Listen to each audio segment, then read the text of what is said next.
Hey everybody, this is Aaron, reminding you to check out our website, www.animalhouseradio.com. The following Animal House Radio segment is not Dr. Mike approved. Listener discretion is advised.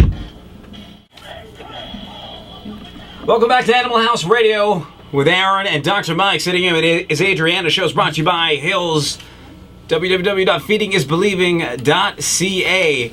Now, once again, the segment is called Pet Peeves. Now, if you have a pet peeve that you have and that you really want to express, email us at info@animalhouseradio.com. Now, here's my problem. Here's my pet peeve of the week. I've made this very clear to several people, and I've gotten hate mail already. I haven't even been on the air. My pet peeve is this. My girlfriend, love her to death, she's had a rabbit all of her life. I challenge anybody to tell me how a rabbit is a pet. Really, seriously. A rabbit is an animal. How is a rabbit a pet? You can't have a pet that's available at Dominion and Sobeys to be purchased. I'm sorry, you just can't. It doesn't make any sense. Rabbits are not pets because they're in cages. I think any animal that's in a cage is not a pet. She had rabbits. I called it by its name. What'd the rabbit do? Nothing. It stood there. It's like having a fish. And some people say, well, having a rabbit and having a fish teach you responsibility. You know what teaches someone responsibility? Mowing the lawn. Doing your laundry. Doing your chores. That is responsibility. A rabbit is not an excuse for responsibility. And you know what? They have rabbit's feet. It's a lucky rabbit's foot.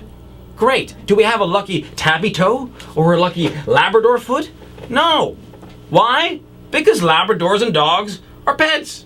Rabbits are not pets. Rabbits are items. Rabbits are sold right now. $7.99. Rabbit stew. I'm not going to have Romeo stew or Labrador stew. In this country, in Toronto, rabbits, in my opinion, are not a pet. If you agree or disagree, email me at info@animalhouseradio.com. I appreciate that very much. This week's Pet Peeve is brought to you by my opinions and my opinions only. Thank you. Dr. Mike with his remedy of the week. Here we go, Dr. Mike. First of all, this music makes you seem like you're like Paul Newman in one of those cowboy movies. Well, I'm glad you at least know that's the movie theme anyway. I took a wild guess there, to be honest with you. I did. It makes you seem larger than life, and I like that. Yeah, folks, I thought of that one. I figure we're talking about natural remedies. May as well put the actual theme from the movie The Natural with Robert Redford. Anyway, today's natural remedy I want to talk to you guys about is everybody seems to be into the new natural remedies for arthritis, which I think is great, and I think they work wonderful. I think one thing that people get confused about is that the most common ingredient is called glucosamine in a lot of these remedies. And a lot of people have told me that they feed their pets glucosamine that they get from a human health food store. And I try to tell them that the reason why it's not working is because it's made up of glucosamine sulfate. And people have to realize that glucosamine sulfate is a huge molecule that doesn't get absorbed by the stomach. So what you need to look for is a product that has glucosamine hydrochloride, also called HCl. Glucosamine hydrochloride in any of the arthritic medications is the stuff that will work on your pet for arthritis. So when you're looking for arthritis medication, make sure it's glucosamine hydrochloride. Michelle, who works at the radio station and is reporting for us, where she has a pet, a Labrador who's 8 years old. Right. A beautiful golden retriever that is 8 years old by the name of Chase. When you're looking at a situation like that, how does that come into effect where the dog's a little bit older? Well, you know, we try to start the large breed dogs at 6 or 7 years of age so they don't actually have arthritis when they start to put them on a supplement. So if I say these things, obviously you want to protect your pet, and at a certain age you want to make sure that this is the remedy that you use. Exactly, because what ends up happening is in the past, people just waited till their dogs were very arthritic, then we just put them on these anti-inflammatory drugs, which could be dangerous to their liver or dangerous to their kidneys. Instead, you can start early, get their joints feeling better, so they don't end up having problems till much later in life. Now, what about Romeo, my dog? Oh, Romeo should be on a supplement, for sure. Absolutely. Why are you telling me this months later? Why am I finding out that my dog needs to be on a supplement on air? Dr. Mike, come on, buddy.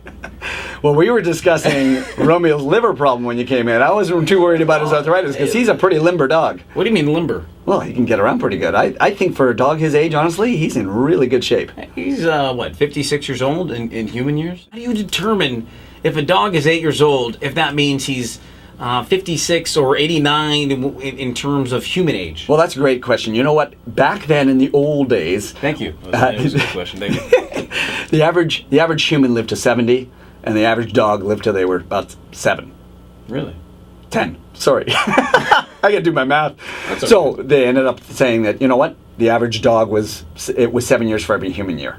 Well, now they've realized that large breed dogs don't necessarily are even higher than that, and small breed dogs are lower.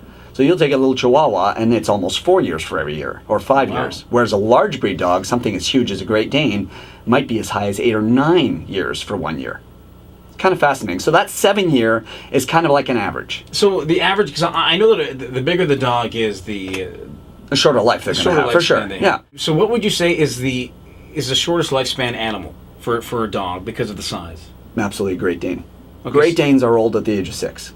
Really? Yeah, So they at the are. age of 6, they'd be equivalent in human years to what? Probably 75, 80.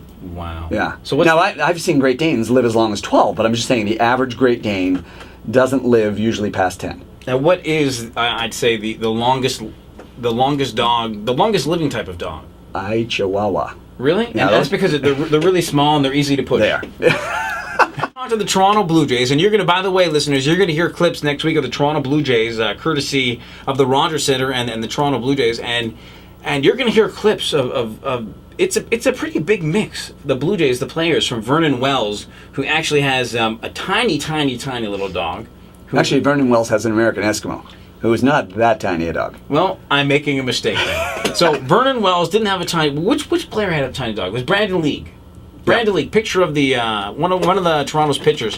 He had a very tiny dog, and you're going to hear from him. And then it's a big mix because a lot of the guys had big dogs, 4 dogs. Greg Zahn, he loved his dogs. Oh, which was wow. Oh yeah, Yeah. You'll hear about that next week. It was great. It was fantastic. Being at the Rogers Center, once again, another great company brought us in with Class Act. And when you talk to these baseball players like Lyle Overbay and Greg Zahn and Vernon Wells and Alex Reeves, and when you it's hard for you to actually visualize it, but when you talked about their animals, their faces lit up. It was absolutely true. I mean, they weren't necessarily keen to talk to us in the beginning, but once we talked about their pets, wow, we had to stop them. Yeah. And you know what? We've been chatting a little bit right now and a lot right now about what we're doing in the program. And you've got to remember, this is the first show. It's the pilot episode of Animal House Radio. Every single week, it's going to get bigger and bigger and better. We're going to do 2 more things. Oh, actually, a couple more things on the program tonight. We're going to do a product review coming up a little bit later on before the show ends. But before that, we've been requested to talk to Premier Dalton McGuinty. There are a lot of issues in terms with Dalton McGuinty. There's the issues of the pit bull ban. There are the issues of him not, the persona of people thinking that he's just not an animal lover. Right. And you know what, once again, I want to say we're not taking any sides in this issue when it comes to pit bulls or when it comes to Dalton McGuinty, who's, he has a real love for animals. He's got a great dog. His name is, her name is Mickey. Mickey. Yeah. And you know what? When he was talking about Mickey, it was phenomenal. You had to have been there. And actually, Larissa filmed this, and it's going to be available. The interview with Dalton McGuinty will be available on AnimalHouseRadio.com next week, and you can actually see Dalton McGuinty smile, and his eyes light up when he's talking about Mickey, and it's a wonderful thing. As a politician, when you try to separate the two, it was an absolute joy